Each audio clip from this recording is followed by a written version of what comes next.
कर्मी सह उरीमारी विस्थापित नेता संतोष सिंह को अपराधियों ने गोली मारकर मौत के घाट उतार दिया। बुधवार की सुबह 8:30 बजे के करीब अपनी ड्यूटी बिरसा प्रोजेक्ट से हाजिरी बनाकर घर की ओर आ रहे थे। रास्ते में अपराधियों के द्वारा घात लगाकर उन पर ताबड़तोड़ गोलियों की बौछार कर दी गई। आनन फानन में उनके परिजन पहुंचे और रांची मेदांता हॉस्पिटल में ले जाकर भर्ती कराया, जहां डॉक्टरों ने उन्हें मृत घोषित कर दिया। जेएमएम के कार्यकारिणी सदस्य संतोष सिंह की सुबह 8:30 बजे न्यू बिरसा परियोजना में हाजिरी बनाने के बाद किसी काम से अपने गाड़ी से घर की ओर लौट रहे थे। रास्ते में चारों ओर से घेर लिया गया और उन पर गोलियों की बौछार कर दी गई। वारदात को अंजाम देने के बाद अपराधी जंगल की ओर भाग निकले। वहीं घटना की जानकारी मिलते ही संतोष के परिजन मौके पर पहुंचे और आनन फानन उन्हें रांची अस्पताल मेदांता ले गए, जहां डॉक्टर ने मृत घोषित कर दिया। मौके पर पहुंचे क्षेत्र के भाजपा विधायक रोशन लाल चौधरी सरकार और पुलिस को आड़े हाथों लिया और कहा कि पुलिस प्रशासन पूरी तरह से निष्क्रिय हो गई है। अपराधी बेलगाम हो गए हैं और आए दिन क्षेत्र में अपराधी घटनाएं घट रही है। आपको बताते चले कि पहले भी इस तरह की घटनाएं क्षेत्र में हो चुकी हैं। बड़का सियाल क्षेत्र में डोनिया आपराधिक ग्रुप का नाम आया है।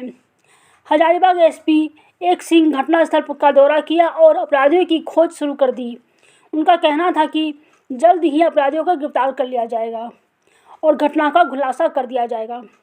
उरीमारी क्षेत्र में संतोष सिंह की हत्या के बाद क्षेत्र में दहशत का माहौल बना हुआ है। लोगों का गुस्सा चरम सीमा पर है।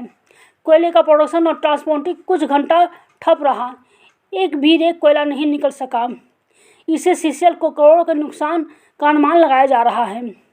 दशक में हुई 1.5 दर्जन चर्चित हत्याएं, सीसीएल कोयला ठेकेदारी, transporting rake, loading sale, road sale, scrap lining आदि धंधे से जुड़े करीब 1.5 दर्जन लोगों की हत्या पिछले 2 दशकों में हो चुकी है। हत्या की पहली घटना 2003 में शुरू हुई थी। कई लोगों की हत्या कर दी गई थी। आपको बताते चले कि क्षेत्र में 2003 में मजदूर नेता निर्मल यादव के अपराधियों ने उनकी यूरीमारी स्थित कार्यालय में ही गोली मार दी थी। अब तक हुई चर्चित हत्याओं में विस्थापित नेता शर्मा मांझी, कांटा बाबू, मोटू शर्मा, संजीव सिंह बघेल, विस्थापित नेता गहन दद्दू, बिरसा करमाली, समा मांझी, ठेकेदार रविंद्र सिंह, टुनटुन सिंह, सीसीएल कर्मी शकरुल्ला, ट्रांसपोर्टर सिकंदर भबरी, विधायक प्रतिनिधि बितका और रेडी आउटसोर्सिंग के मैनेजर मल्लिकार्जुन राव चौधरी, अमित बख्शी की हत्या हो चुकी है। इन घटनाओं के बाद भी अभी तक यह क्षेत्र डेड घाटी बना हुआ है। घटना पर सवाल खड़ा होता है कि आखिर इसके लिए दोषी कौन है? क्यों नहीं थम रही अपराधी घटनाएं? कोयलांचल में इस तरह की घटनाओं के लिए कौन जिम्मेदार है? सरकार जिम्मेदार है या सीसीएल प्रबंधन जिम्मेदार है या क्षेत्र के प्रशासन जिम्मेदार है? परिजनों की स्थिति को देखते हुए बड़का सियाल के जीएम अजय कुमार ने मृतक के परिजनों को मिलने वाले मुआवजा और उनके स्थान पर उनके पुत्र को नौकरी देने की घोषणा की। रामगढ़ से महेश प्रसाद की रिपोर्ट। से नौकरी की ताकि जुलाई में उसका पूरा 18 साल हो जाए। अभी जनवरी में 17.5 साल का है, जुलाई में वो 18 साल का हो जाएगा। पहले हम लोग उसका पूरा पेपर कंप्लीट रखते हैं ताकि उस समय उसका रेगुलर जो हम लोग का प्रोविजनल अपॉइंटमेंट मिलता है वो हम लोग उसको जुलाई के फर्स्ट वीक या सेकंड वीक तक अभी। और जितना उनका ग्रेजुटी है, पीएफ है, लीव इनकेसमेंट है और बाकी जो भी टर्मिनल बेनिफिट्स हैं वो सब हम लोग अभी बात किए हैं। कल हमारे पीओ साहब, हमारे स्टाफ अफसर पर्सनल, हमारे प्रोजेक्ट के भी पर्सनल अफसर सब उनके घर पर जाएंगे। उनको घर से आने की ज़रूरत नहीं है। उनके घर में जाके उनका जो भी पेपर लेना है वहाँ पेपर ले लेंगे। मैडम से जो साइन करवाना है उनके पत्नी से वो साइन करवा लेंगे और साथ ही साथ उसको हम लोग प्रोसेस में लगा देंगे। तो अभी हम लोग बैठ के एरिया ऑफिस में सब चर्चा कर लिए हैं और ग्रामीण भाई बंधुओं से हमारा आज का नहीं का पुराना संबंध है और सब लोग जानते हैं। जितना त्वरित गति से होगा, जितना स्पीड फ्री ये काम होगा, उतना जल्दी से जल्दी हम लोग करवाएंगे। और इस बीच में उनके परिवार देखिए जो भी घटना घटी है, जितना भी इसका निंदा की जाए कम होगा, क्योंकि संतोष सिंह एक सीसीएल कर्मचारी थे और अभी हम वेदांता से आ रहे हैं। अभी वहाँ पर भी हम गए थे और पोस्टमार्टम का प्रक्रिया चल रही है।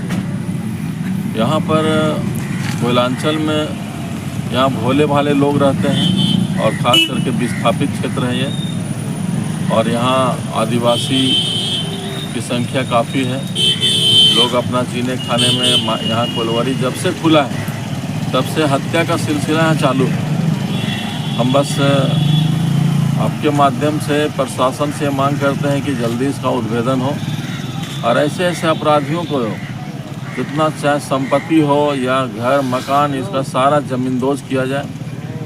और इस क्षेत्र में जो क्राइम हब जो बन गया है, इसको रामगढ़ और हजारीबाग का संयुक्त छापेमारी करके इसका उद्भेदन करें और अपराधियों को बख्शे नहीं।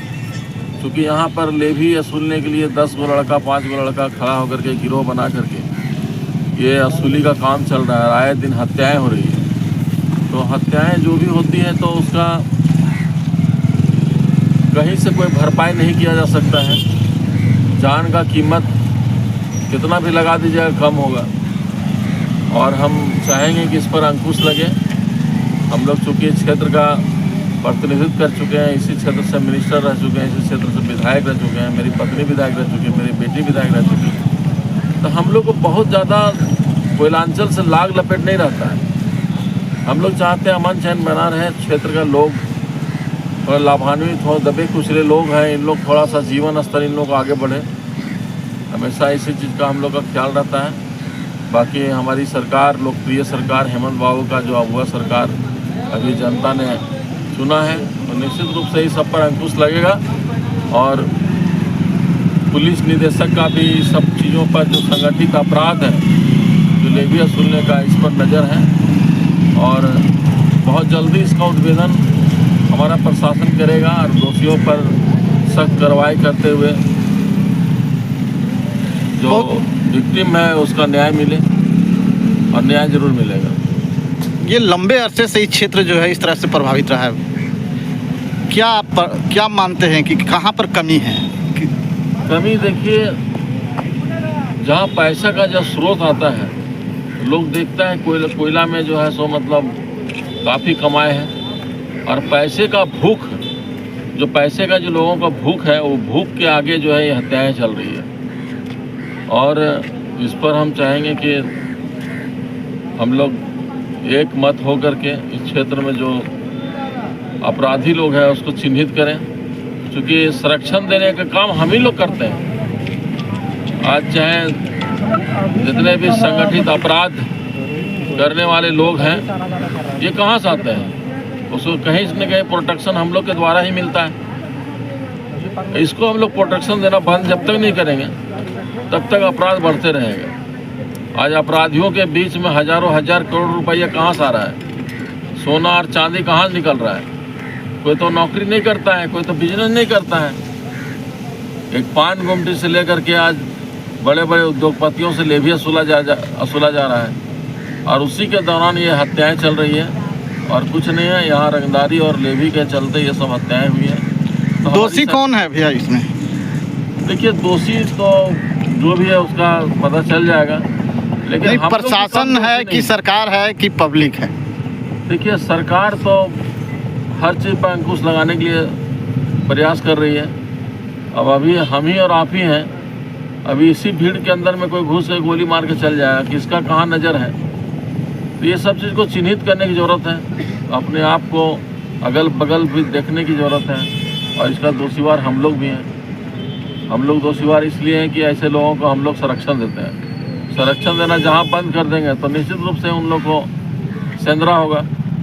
अब यही करना होगा कि ऐसे लोगों को चिन्हित करके सेंधरा करने की आवश्यकता है, तभी हमारा यहाँ पर जान माल की रक्षा जो है, यहाँ लोग चाहे सीसीएल एम्प्लॉय हों या एक आम जनता हो, इन लोग को जान माल की सुरक्षा भी देना हमारा कर्तव्य बनता है।